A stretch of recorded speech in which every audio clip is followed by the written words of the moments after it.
যারা নোয়াখালী প্রকাশ্যে মসজিদে কোরআন চর্চার উপর হামলা করার পর এখনো কাউকে গ্রেফতার করতে পারেন না, তারা জাতীয় নির্বাচন সুষ্ঠুভাবে করতে পারেন দেশের মানুষ তা বিশ্বাস করে না। 24 ঘন্টার মধ্যে নোয়াখালীর সন্ত্রাসীদেরকে গ্রেফতার করতে ব্যর্থ হলে পরবর্তী দায় সরকারকে নিতে হবে। সম্মানিত ভাই এবং বন্ধুগণ, আপনারা জানেন 2024-এর জুলাই আগস্টের গণ অভ্যুত্থানের মাধ্যমে যে নতুন বাংলাদেশ আল্লাহ সুবহানাহু ওয়া তাআলা আমাদেরকে উপহার দিয়েছেন, অসংখ্য শহীদ, হাত এবং পা হারা পঙ্গুত্ব বরণকারী জুলাই যোদ্ধাদের মাধ্যমে সেই বাংলাদেশকে মানবিক একটি বাংলাদেশে বিনির্মাণ করার জন্য বাংলাদেশ জামাত ইসলামী শুরু থেকেই আমরা আমাদের কার্যক্রম পরিচালনা করে আসছি।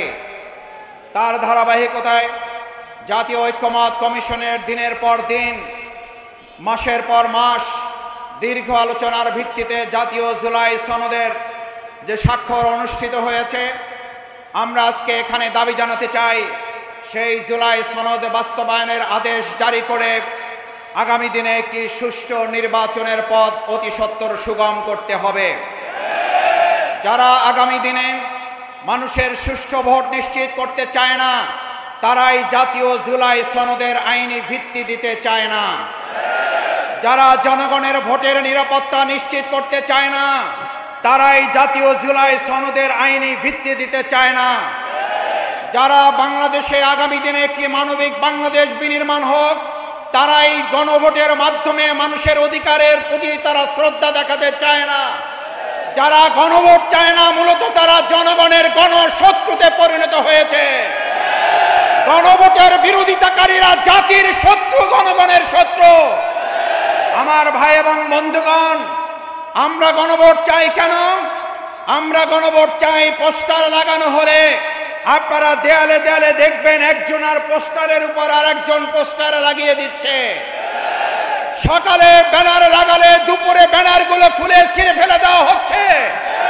আমরা জানতে চাই প্রশাসনের কাছে, যদি আজ ব্যানারের নিরাপত্তা না থাকে, পোস্টারের উপর আরেকজন পোস্টার লাগিয়ে দেয়, এই রাজনৈতিক সৌজন্যতা যারা দেখাতে পারে না, তারা জনগণের ভোটের প্রতি সৌজন্যতা কি করে দেখাবে? অত্যন্ত দুর্ভাগ্যের ব্যাপার। আমি দু একজনের কাছে ফোন করে জানতে চেয়েছিলাম, ঢাকা সহ সারা দেশে আমাদের পোস্টারগুলোর উপরে পোস্টার লাগান, আর কোনো জায়গা কি আপনাদের চোখে পড়ে না? একজন হাসতে হাসতে তাদেরই লোক বলেছিল, মাসুদ ভাই কি বলবেন, দুঃখের কথা, দলে তো এখন কর্মী নাই, ভাড়াটে সন্ত্রাসী এবং কতিপয় টোকাই শ্রেণীর লোক দিয়ে কাজগুলো করাতে হয়। ওরা তো জানে না কোনটা জামাতের পোস্টার আর কোনটা আমাদের পোস্টার আর কোনটা অন্যদের পোস্টার। আপনারা এই দেউলিয়াত্বের জায়গায় পৌঁছেছেন ঢাকা বিশ্ববিদ্যালয় নির্বাচনের পর, এই দেউলিয়ায় পৌঁছেছেন জাহাঙ্গীরনগরের পর, এই দেউলিয়ায় পৌঁছেছেন চট্টগ্রামের নির্বাচনের পর, এই দেউলিয়ায় পৌঁছেছেন রাজশাহী বিশ্ববিদ্যালয়ের নির্বাচনের পর। এখন জাতীয় অপেক্ষায় আছে, জাতীয় নির্বাচনের পর আপনারা জাতীয় দেউলিয়ায় পরিণত হবেন।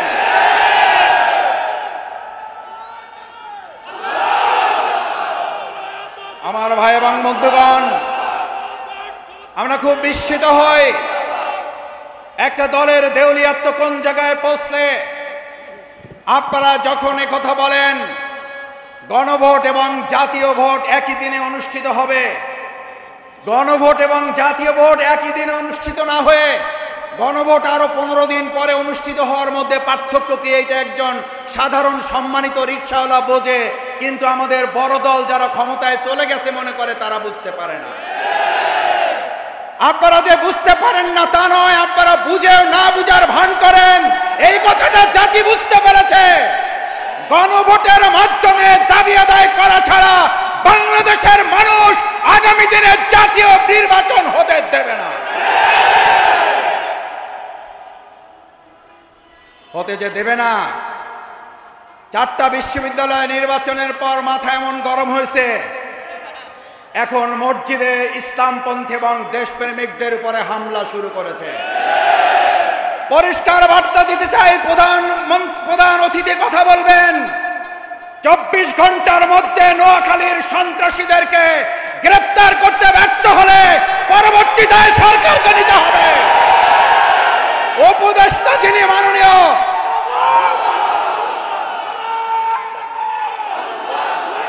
যিনি স্বরাষ্ট্র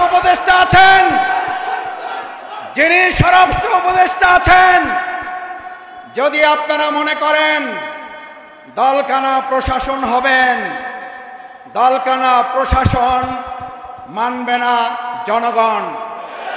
দলকানা প্রশাসনের চরিত্র কি এবং তাদের পরিণতি কি?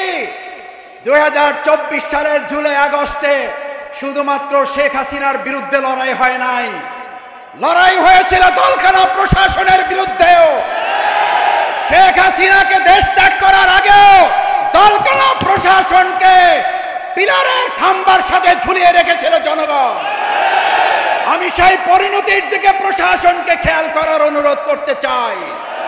নতুন করে বাংলাদেশে আর কোন দলবাজ প্রশাসন তৈরি হোক, যারা নোয়াখালী প্রকাশ্যে মসজিদে কোরআন চর্চার উপর হামলা করার পর এখনো কাউকে গ্রেফতার করতে পারেন না, তারা জাতীয় নির্বাচন সুষ্ঠুভাবে করতে পারেন, দেশের মানুষ তা বিশ্বাস করে না। আপনাদের গোয়েন্দা তৎপরতা কোন জায়গায় পৌঁছেছে? একের পর এক জাতীয় গুরুত্বপূর্ণ স্থাপনায় অগ্নিসংযোগ হচ্ছে, দুর্ঘটনা ঘটছে।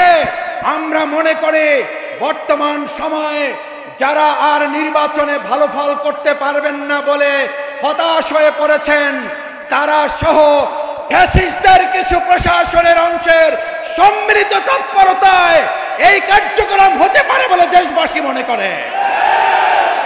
স্পষ্ট কথা বলতে চাই, এগুলো বন্ধ করুন, না হলে আবার জুলাইয়ের মতো আমরা রাজপথে নেমে জনগণকে সাথে নিয়ে প্রতিরোধ করে তোলা হবে, প্রতিবাদের আগুন জ্বালানো হবে, জনগণের অধিকার আদায়ের জন্য আবার জীবন বাজি রাখা হবে।